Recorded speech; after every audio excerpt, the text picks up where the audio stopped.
She didn't march into the underworld like a victim. Inanna, Queen of Heaven, Lady of Storms and Desire, walked toward death as if it were a throne room waiting to be claimed. The city behind her shimmered under a white-hot sun, but ahead, the horizon darkened into a bruise-colored line. Wind dragged dust across the road like whispers trying to warn her back. Still she went, anklets chiming softly, crown catching the last light, eyes fixed on the place no living god was meant to enter. Before the great below, the gate rose like a cliff of black stone. The air tasted of metal and old prayers. The gatekeeper peered out. "Who comes?" "Inanna," she said, voice steady. "I go to witness the rites of the underworld." The gatekeeper vanished into shadow and returned with the words of Ereshkigal, Queen of the Dead. "If she enters, she must enter as all do. Strip her, break her pride, make her equal to dust." The first gate opened with a groan that felt like bones shifting. "Remove your crown." Inanna hesitated, just a breath, then lifted it away. The air turned colder. At the second gate, remove your lapis beads.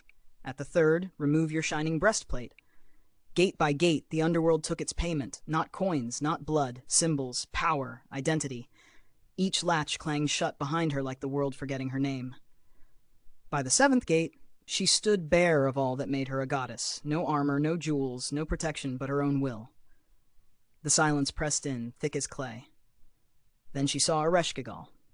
Not radiant, not ceremonial, real.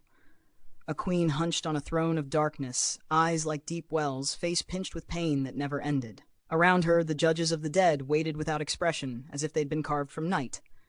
Inanna lifted her chin anyway, and the room turned on her. The judges spoke a word of condemnation, sharp, final, and it struck like a hammer.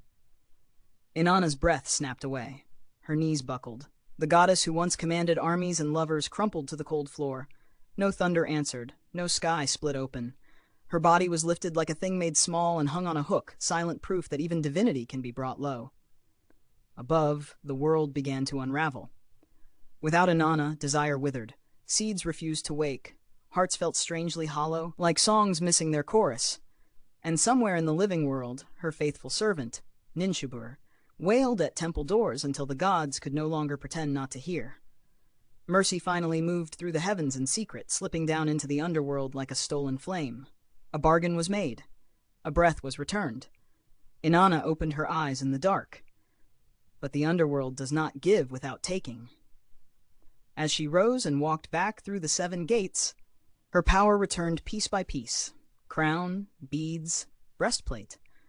Yet every step carried the weight of what she'd learned. That pride can be stripped, that even queens can fall, and that rebirth isn't a victory parade. It's a price you keep paying long after you've come back to the light. If this story pulled you in, please like, share, subscribe, and tell me in the comments. Would you dare walk through those 7 gates?